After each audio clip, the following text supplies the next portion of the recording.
নমস্কার বন্ধুরা, বন্দনা রান্নাঘরে আপনাদেরকে স্বাগত জানাই।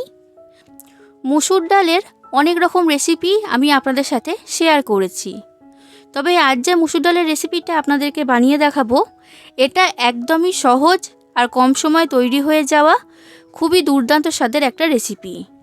গরম ভাতের সাথে মুসুর ডালের এই রেসিপিটা খেতে কিন্তু দারুণ লাগে। একটু হলেও ভাত কিন্তু আপনারা বেশি খাবেন, এটা এতটাই অসাধারণ স্বাদের খেতে হয়। তাই বন্ধুরা, আপনারা পুরো রেসিপিটা দেখুন, আশা করছি ভালো লাগবে। আর ভালো লাগলে লাইক, শেয়ার, কমেন্ট করে দেবেন। আর আমার চ্যানেলে নতুন এসে থাকলে আমার চ্যানেলটা অবশ্যই সাবস্ক্রাইব করে দেবেন। এই রেসিপিটা তৈরি করার জন্য আমি এখানে নিয়েছি 1 বাটি মুসুর ডাল, ওজনে মাপ হচ্ছে 200 গ্রাম। এবার ডালটাকে জল দিয়ে ভালো করে পরিষ্কার করে ধুয়ে নেব। 2 থেকে 3 বার জল পাল্টিয়ে ডালটা ধুয়ে নিলেই হবে। আর এই রেসিপিটা তৈরি করার জন্য কিন্তু ডাল ভিজিয়ে রাখার প্রয়োজন নেই, শুধুমাত্র ডালটা ধুয়ে নিলেই হবে। মুসুর ডালটা ধোয়া হয়ে গেছে, এর মধ্যে থেকে জলটা আমি ফেলে দিয়েছি। এরপর আমি নিয়েছি একটা কড়া। এবার কড়ার মধ্যে দিয়ে দিচ্ছি ধুয়ে রাখা মুসুর ডাল। সব ডালটা দিয়ে দিয়েছি। এবার দিয়ে দিচ্ছি একটা বড় সাইজের আলু। আলুটাকে লম্বা লম্বা করে কেটে আমি এখানে দিয়েছি।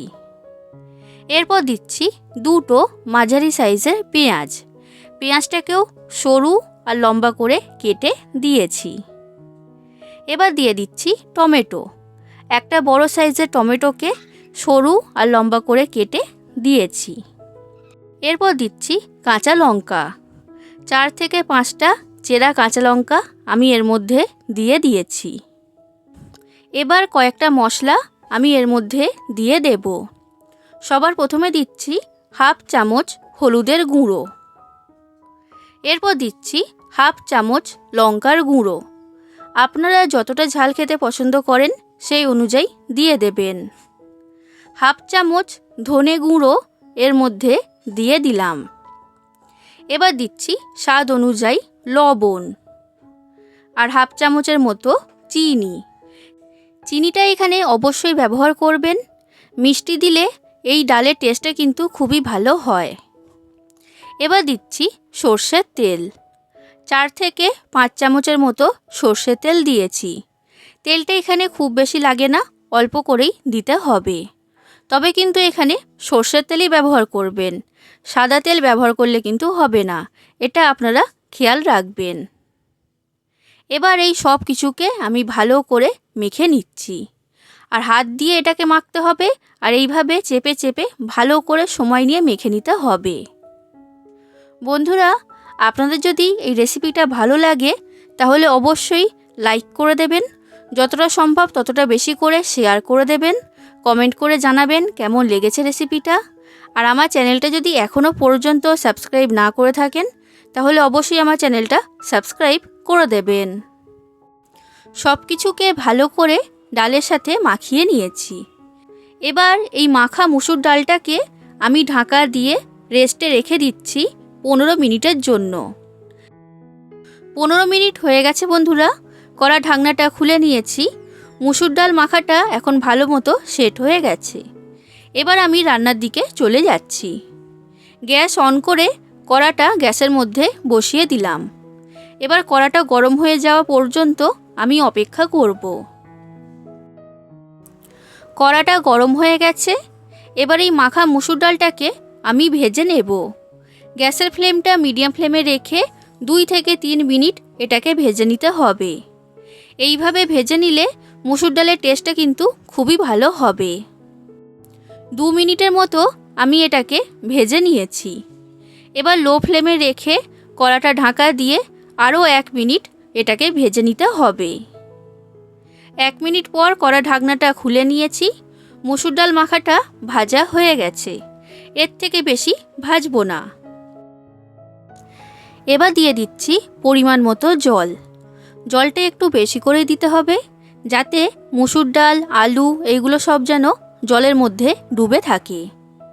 এবার সব কিছুকে ভালো করে জলের সাথে মিশিয়ে নিলাম। এবার লো ফ্লেমে রেখে মুসুর ডাল আর আলুটাকে সেদ্ধ করে নেব। এখানে লো ফ্লেমে রেখেই সেদ্ধ করতে হবে, না হলে কিন্তু ডাল আর আলুটা ভালো মতো সেদ্ধ হবে না, শক্ত থেকে যাবে। 5 মিনিট পর কড়া ঢাকনাটা খুলে নিয়েছি। ডালটা আর আলুটা আগের তুলনায় অনেকটাই সেদ্ধ হয়ে গেছে, তবে একটু শক্ত রয়েছে। এবার নিচে থেকে ভালো করে নাড়াচাড়া করে মিশিয়ে নিচ্ছি। ঠিক একই রকমভাবে আবার কড়াটা ঢাকা দিয়ে লো ফ্লেমে রেখে এটাকে এখন আমি সেদ্ধ হতে দিচ্ছি। দেখুন বন্ধুরা, ডালটা সেদ্ধ হয়ে গেছে আর আলুটাও কিন্তু ভালো মতো সেদ্ধ হয়েছে। 12 মিনিটের মতো সময় লেগেছে ডাল আর আলুটা সেদ্ধ হতে। আচ্ছা, এখানে আমি মুসুর ডালটাকে একটু ঘন করেই তৈরি করছি, তবে আপনারা যদি একটু পাতলা করতে চান তখন জলটা এখানে বেশি করে দিয়ে দেবেন। এবার গ্যাসের ফ্লেমটা লো ফ্লেমে রেখে কড়াটা ঢাকা দিয়ে ডালটাকে আমি আরও 2 মিনিট ফুটিয়ে নেব। এরপর দেখুন বন্ধুরা, গ্যাসের মধ্যে একটা তড়কা প্যান গরম হতে বসিয়ে দিয়েছি। এবার তড়কা প্যানের মধ্যে দিয়ে দিচ্ছি 3 চামচ সর্ষের তেল। তেলটা গরম হয়ে গেছে। এবার তেলের মধ্যে দিচ্ছি 2টো শুকনো লঙ্কা, কয়েকটা কারি পাতা।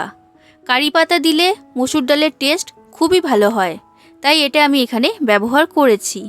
যদি আপনাদের কাছে কারি পাতা না থাকে তখন আপনারা উপর থেকে ধনে পাতা ছড়িয়ে দেবেন। এরপর দিয়ে দিচ্ছি ছোট চামচের হাফ চামচের মতো 5 ফোড়ন।